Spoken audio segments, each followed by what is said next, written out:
This video has given me so many problems. Like, trying to film it has taken all day. It is now 7:15 at night and I started this process about 2 o'clock this afternoon, but if I did everything right, then hopefully the quality of this video will be better than all the ones, better than all my other videos essentially. If I did it wrong, everything will be out of focus and blurry and terrible, and you will never find out about it because I won't post it anywhere. So far and away the most common question I get is, where do you buy your clothes? Closely followed by, how do you afford this? And I'm kind of going to answer both in this video. I've answered both of these questions before. I've done other videos where I went through my own wardrobe and I broke down each outfit into where I got each item and how much it cost, and that was just personally like my wardrobe, where my clothes had come from. This video is going to be more generic and be about what your options are and where you could choose to shop from if you want.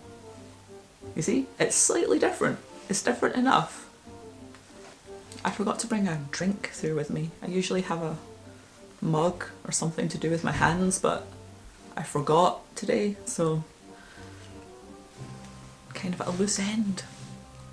So if this is the first video of mine you're watching or have ever watched, then, or I suppose if you are completely new to the concept of Ouji fashion and you don't know what this is, start with my other video that is literally titled "What is Ouji fashion?"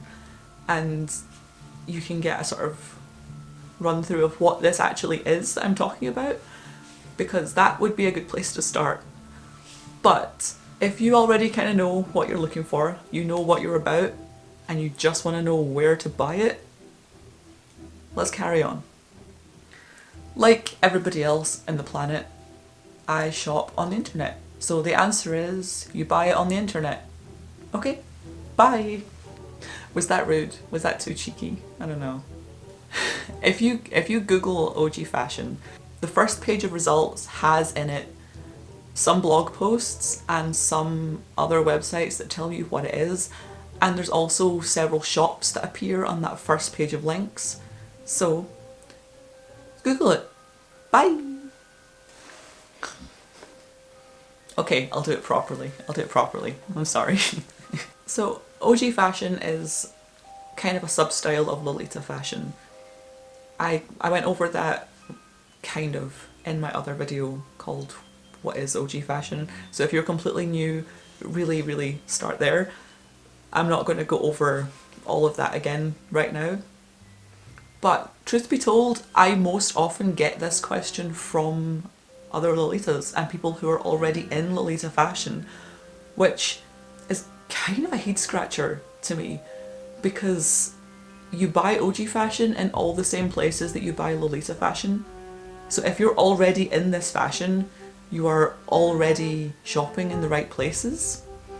A lot of the Japanese brands don't list Ouji separately. Some of them will list pants and waistcoats separately. Some of them don't. A lot of them just sort of lump it in with Lolita stuff. So they'll have skirts and pants as one category, and waistcoats kind of go in with the other jackets and tops and stuff. But it is there. It's just all mixed in together with the Lolita stuff. So you're kind of already shopping in the right places. You just need to buy the shorts instead of the skirts. That's kind of the long and short of it, really. Wonderwell and Closet Child, the two main second-hand shops for Japanese brands, also do this. They have separate sections for pants underneath the sort of skirts and stuff, but it is there basically, and everything else is the same. It's all interchangeable. I said this in my last video as well, and I said it in other people's videos I think, but everything else is really, it's the same fashion, you know. Ouji really is kind of a sub-style of Lolita, so the blouses, the socks, the accessories, the shoes are all kind of interchangeable. I completely understand that a lot of people who want to wear Ouji, they want to go for a more boyish look. So you want to wear blouses that have more straight edges, like sharp hems instead of lacy stuff, or maybe things that have less bows, or maybe you want more mature looking shoes, like lace-up shoes rather than Mary Jane style shoes. But that's all personal preference, really, because those things already exist for Lolitas. You know, if you wear classic Lolita or gothic Lolita, you probably already have those things in your wardrobe. If you wear sweet Lolita and you want that kind of stuff specifically for Ouji, then yeah, you probably do have a little more shopping to do. But if you wear sweet Lolita and you want to wear sweet Ouji, then there's nothing stopping you from wearing the exact same very lacy blouse and the exact same cute shoes and the exact same everything else. You see? So obviously you might have noticed that Ouji stuff can be a little harder to find, and that is really because it is still a fairly minor sub-style of Lolita, and I think only Metamorphose and Alice and the Pirates really regularly do Ouji stuff along with their main releases. I mean, all the brands have done it, but they're the only two that do it regularly, I think, or at least the only two that I know of. But in general, if you are already in Lolita fashion, you're already shopping in the right places. There are a couple of independent designers that focus on Ouji fashion because that's quite rare right now still. The main one that springs to mind is Ikemen Mode, who is, I think they're an American brand. And I just ordered some stuff from Kaneko Shop, who I think are Russian. I'm actually not sure. I know there's at least those two that spring to mind. There are probably loads more small independent designers that do specifically Ouji stuff. And if there are, leave them in a comment, let me know, let other people find them too. Obviously these things are going to be a little more expensive because they're usually made to order, and they're made to order by the designer who is part of our community but also runs the shop. But obviously it's like an expensive option, and that's not how we can live our lives day to day. That's a treat yourself option. So I already mentioned how the Japanese brands have already been doing Ouji, but it's rare. There are independent shops around the world. The Chinese brands seem to be way more on the ball with Ouji. Right now anyway, I've seen a lot more Ouji style stuff from Taobao shops than anyone else, really. So let's go back to that Google search I joked about at the start. When you Google search Ouji fashion, the first things that come up are Devil Inspired, and then My Lolita Wardrobe, and no wait, is it Lolita Wardrobe and then My Lolita Dress? Yes, okay, it's Devil Inspired, My Lolita Dress, and LolitaWardrobe.com. These are all Taobao resellers, which mean they buy stock from the Chinese brands who usually operate through Taobao and then resell them to you through their English-speaking website, which is honestly a great service because Taobao can get complicated if you don't speak Chinese, or at least it was for me. I know a lot of people ordered from it regularly, but I find it a lot easier to use a reseller. That does mean that they put the prices up a little bit because they're running a middleman service, so they need to get paid as well as the brands that they bought from getting paid. But if you're willing to pay the extra for the service, then it's kind of worth it. Do you see what I'm saying? Devil Inspired sponsors a lot of Lolitas. They have sent out free dresses to loads of people in our community and they've worn them on Instagram and in YouTube videos and done loads and loads of reviews on them. So it's worth looking at those reviews and getting a grip of who they are and what they're doing. I think they're also the most expensive one. The other two, Lolita Wardrobe and My Lolita Dress, are pretty comparable, I think. There's also plenty of reviews on them around the internet. You can definitely find reviews from other Lolitas making orders from them and then unboxing them on videos or in blog posts and whatnot, so you can see for yourself how reliable each one is and who you want to go with if that's where you want to shop. The good thing about these shops is they nearly always have an OG section, like, separated out. When I said about how the Japanese brands really don't, they just sort of lump it in with all their Lolita stuff, for some reason these Taobao resellers quite often have an OG section that you can just click on and you will see all of the OG versions of stuff, essentially, because most of the time when these brands and designers make a dress and they make an OG version and it's the same print and the same fabric and the same style, but there's a dress and there's also a shorts and waistcoat set. But on these Taobao resellers websites you can just click that OG button and just see the OG stuff. The only sort of trick you have to watch for is there are loads of websites selling fakes, essentially. This is especially common with websites that seem to be Taobao resellers, because they steal the photos, so they have the exact same stock photos because they stole them.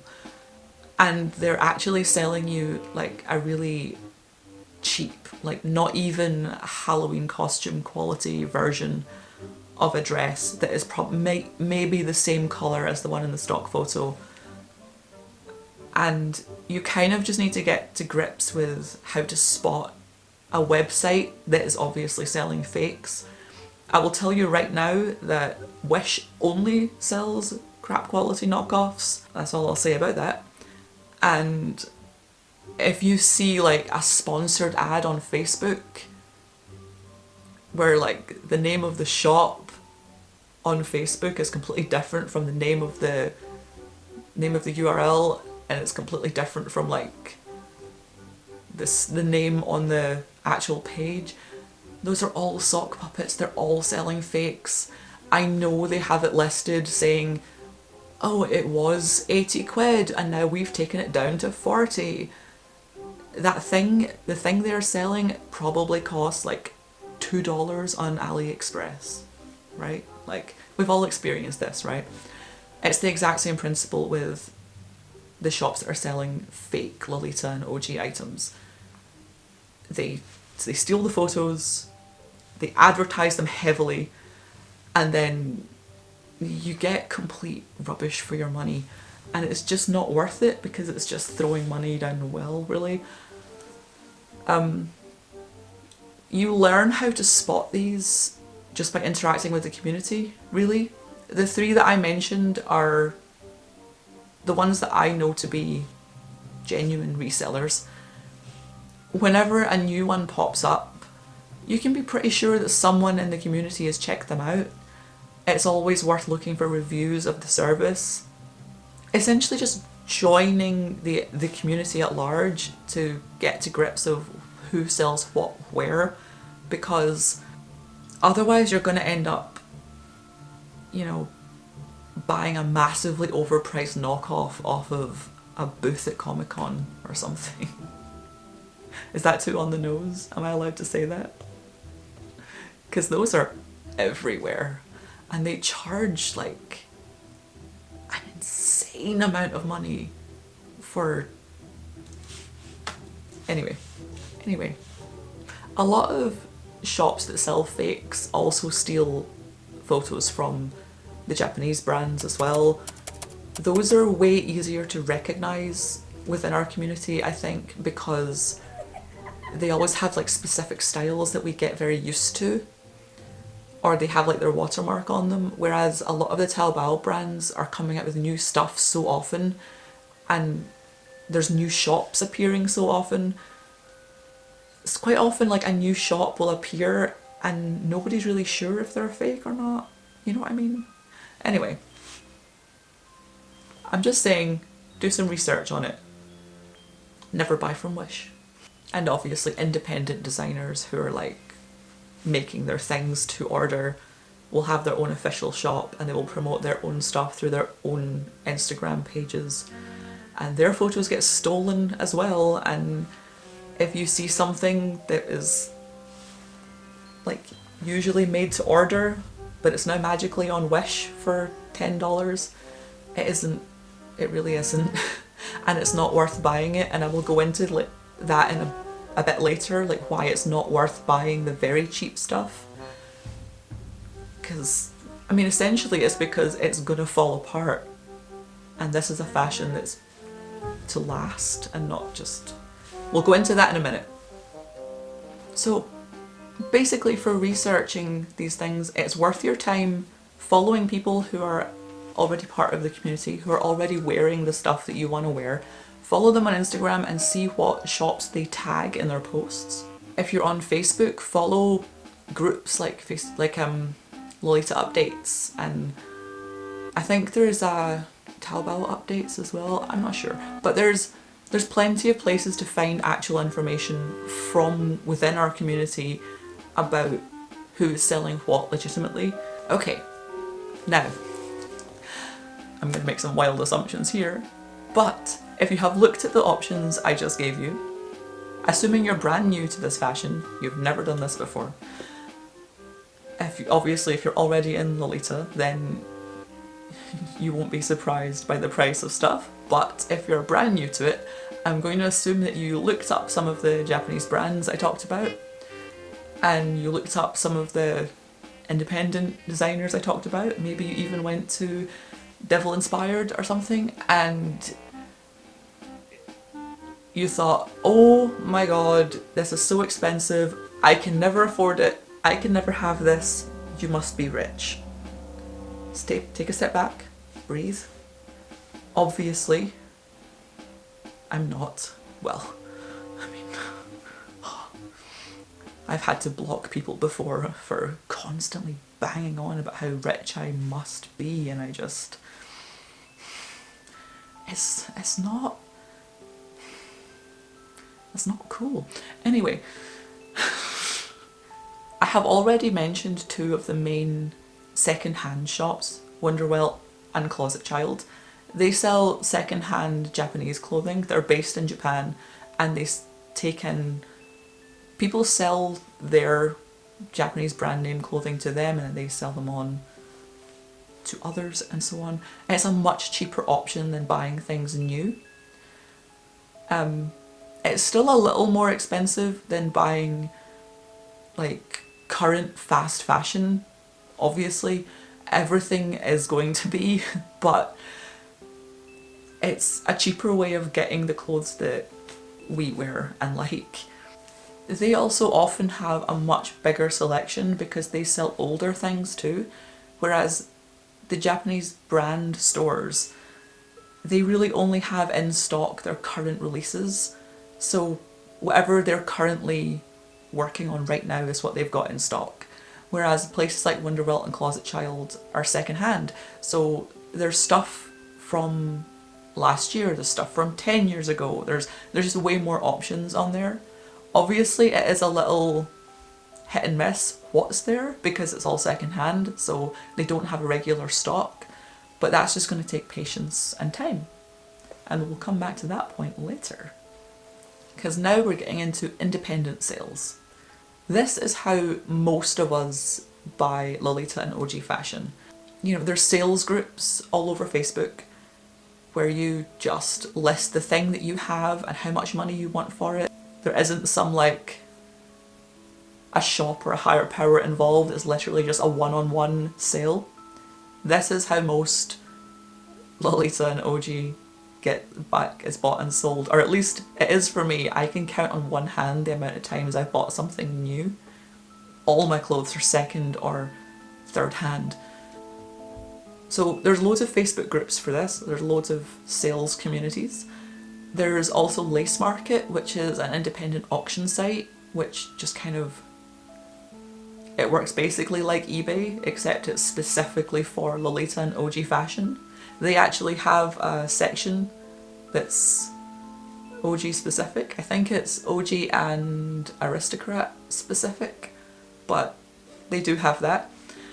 Obviously, these options do take patience because it's all secondhand stuff that's being sold from other people's personal collections, and you can never guarantee what's going to be sold when or for what price.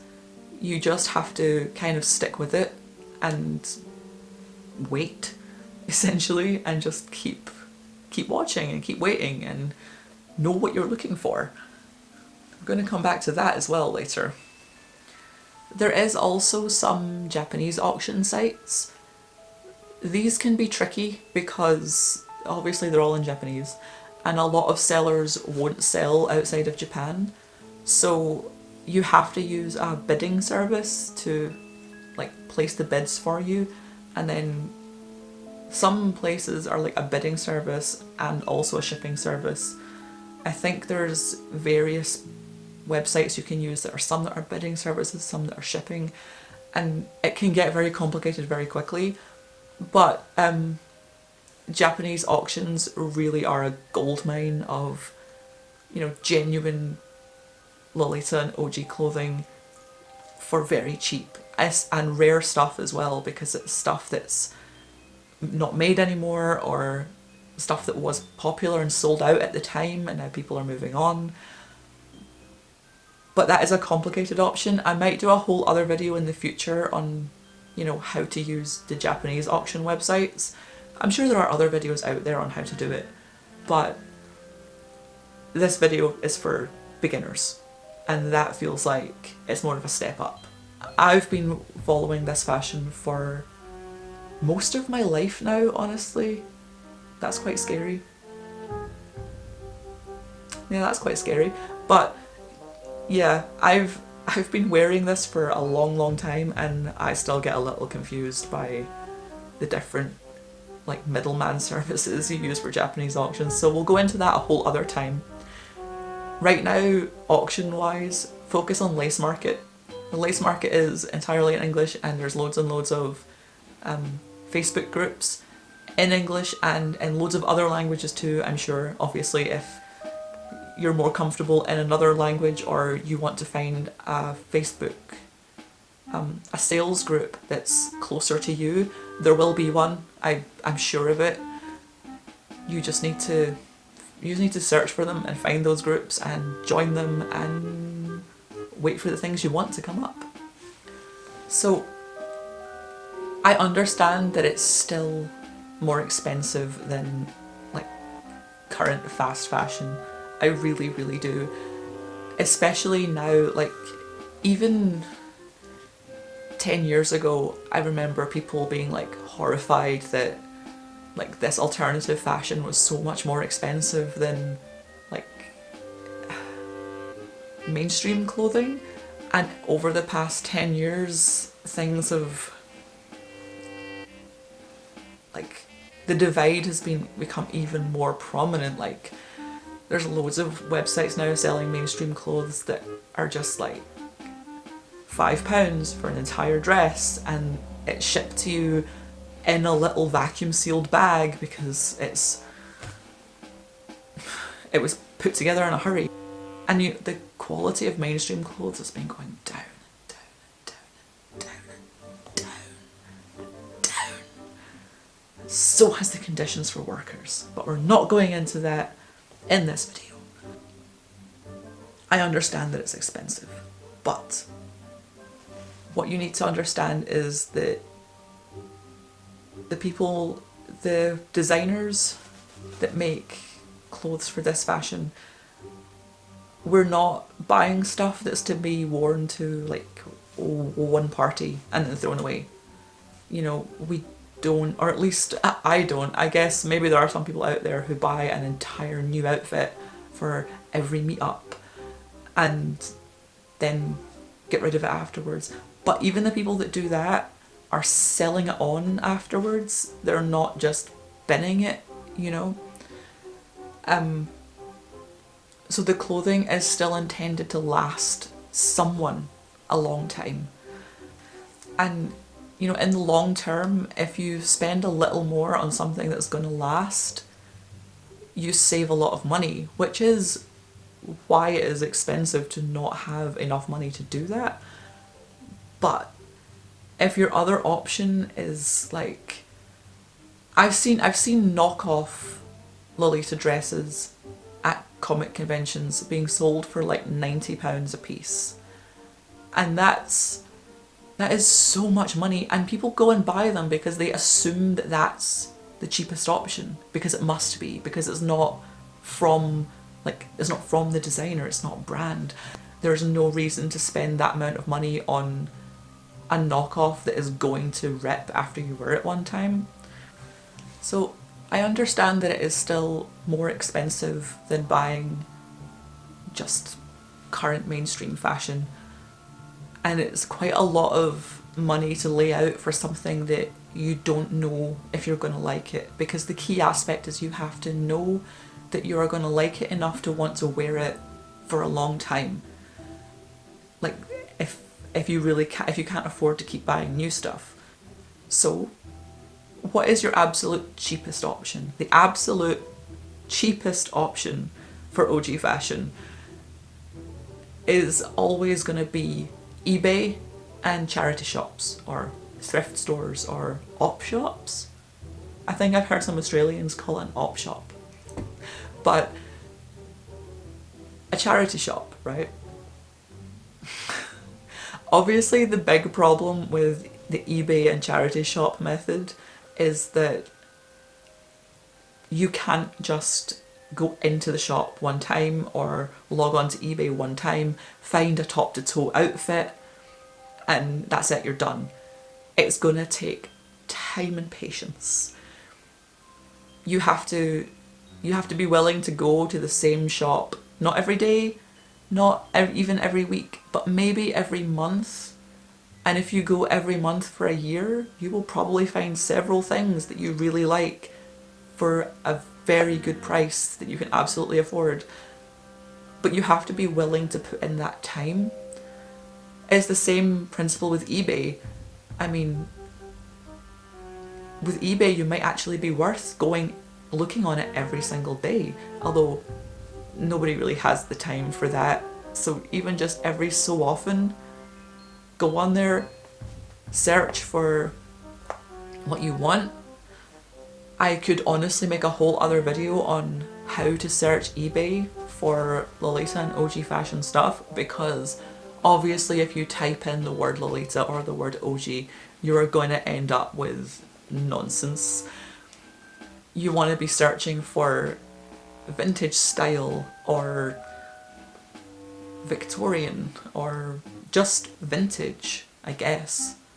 There's actually I could go way down a rabbit hole on how to search eBay for this fashion, so that could be a whole other video. Leave a comment if you think that would be a good video. I might do that.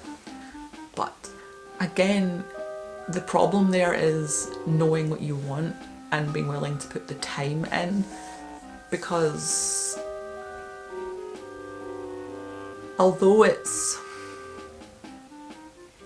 I know you don't want to shell out a lot of money for something that you don't know if it's going to suit you properly, or if it's going to fit you right, or if you're going to want to keep it for as long as it's intended to be kept.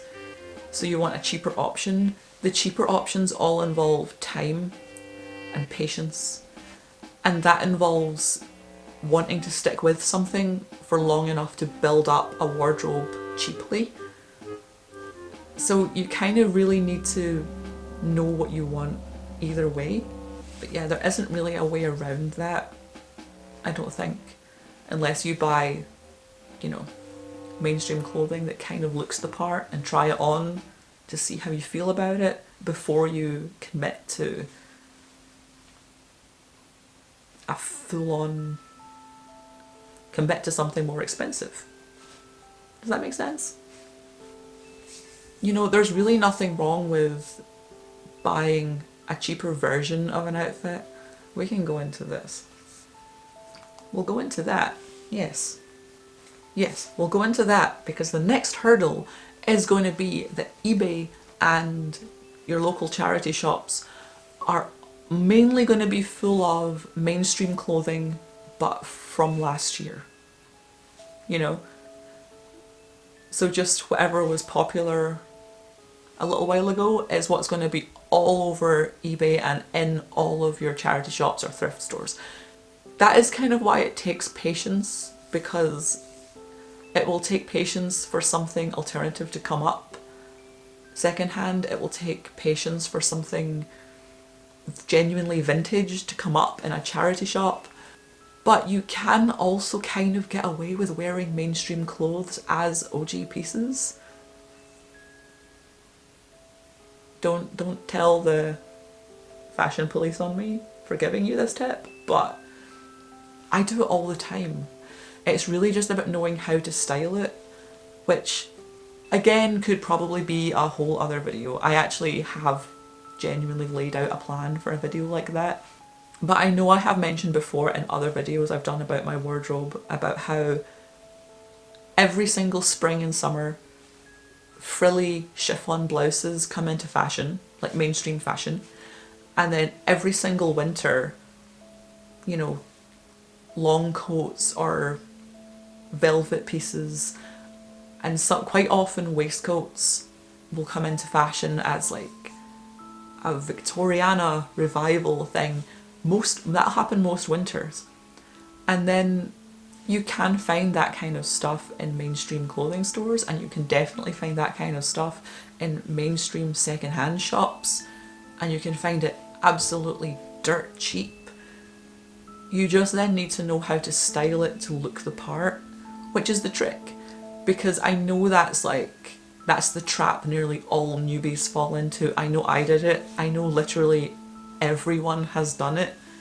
You don't need to lie. I know everyone has fallen into that trap where, you know, you buy the closest approximation of what you want to wear and you put it together and it doesn't look right, but you don't know why.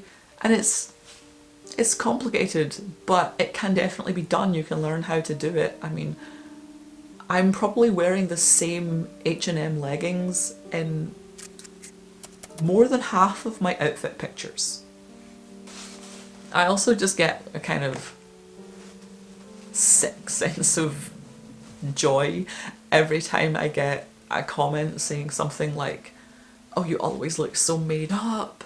It's not like me, I just throw on jeans," and I'm literally standing there wearing like pre-marked black skinny jeans.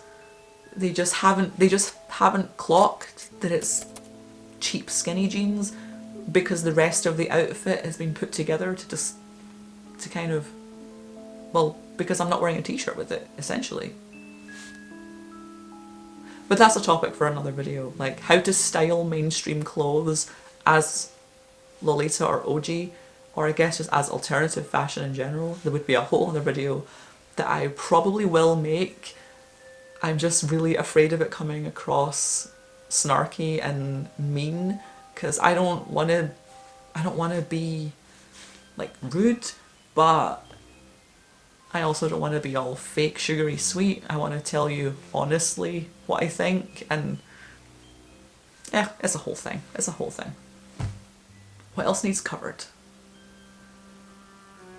We talked about auctions, we talked about the second-hand websites, we talked about how everywhere that does Lolita also does OG. We talked about Facebook sales groups, we talked about Lace Market, we talked about eBay and your local charity shops. Your local vintage clothing shops as well might be worth a look if there's any vintage clothing places near you, although they can be more expensive because vintage stuff is kind of niche and obviously very specialised, and vintage stuff is all being made from like real fabrics and has been sewn to last. That's why it's still around. So they're quite often more expensive and not always appropriate for OG fashion, but it can be worth a look. I have quite a lot of vintage blouses that I wear with OG.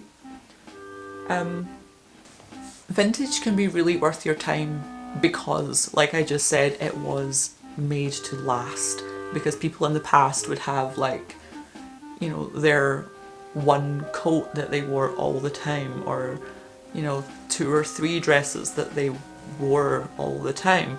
And you know, suit jackets were passed down father to son to grandkid and so on. Like, clothes weren't disposable.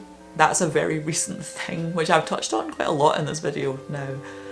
But so yeah, vintage can be expensive, but if you find something that is good and suits your style and you're probably going to get a lot of use out of, it's definitely worth it. Because I have some stuff that I've had for ages. Like, not to go on a tangent here, but do you remember at the start of this year when that decade challenge came around and people were posting pictures from like 2009 versus 2019? I deliberately posted one where I was wearing the exact same vintage tailcoat because, you know, I always preach know what you want and do that. But the truth is, I've had that one tailcoat since like 2004 because I used to be exclusively into sort of romantic goth styles, which obviously led in quite nicely to Lolita and OG fashion. But yeah, I've had that one tailcoat for however long ago was 2004. 16 years? 16 years. So at the time it was expensive for me. I remember so clearly it was, I think it was £50 at the time, which when I was a lot younger was like so much money to me. It still is, like, it's a lot of money for a coat. But if you're going to wear it regularly for 16 years, it's better than spending 90 on one that is going to get worn once, right? Just throwing that out there.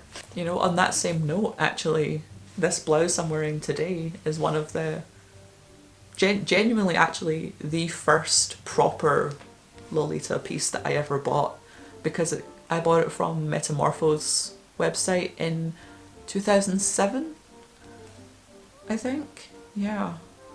It was the first sort of brand piece that I bought. I got a skirt as well, but I eventually sold that on. I kept the blouse. And I still wear it. It's still great. This is what I mean by it being, it's cheaper over time to buy stuff that is going to last. You just need to know what it is that you want to have lasting in your life. Which, I don't know, maybe that's a whole other video too. I mean, obviously I've done a power of shopping in the meantime. I've bought and sold so many other pieces of clothing in that time, but the stuff that lasts, lasts. So I think that's us covered everything. Leave me a comment if you think of any points that I've missed. Leave me a comment if you think I should expand on any of these topics in another video, because there's a couple that I thought of along the way here that I genuinely might do. I hope I've given you at least enough to go on right now. There's loads of places to get started if you're brand new to this. If for some reason you made it all the way to this point of this video and you still have no idea what OG or Lolita fashion is, hello? Go watch the What is OG Fashion one next, I guess. Don't forget to subscribe to get notifications for my next videos. I make new videos every single weekend and I will be doing more on this topic, and I do all sorts of things, mostly art videos because I am an artist, but I also wear this fashion, so I like to talk about that too. You can support me on Patreon as well, if you like. I haven't been very good about posting on there recently, but I finally got the Patreon app on my phone, so I will be able to post there more now, which is, you know, that's probably good. I'm finally joining the future, or the 21st century or whatever. I have been sincerely considering starting doing live streams, so if you'd be into that, let me know. Right, I'm pretty sure that's everything. If there's anything I've missed, it'll have to be in another video. Thank you for watching. Thank you for being here. Bye!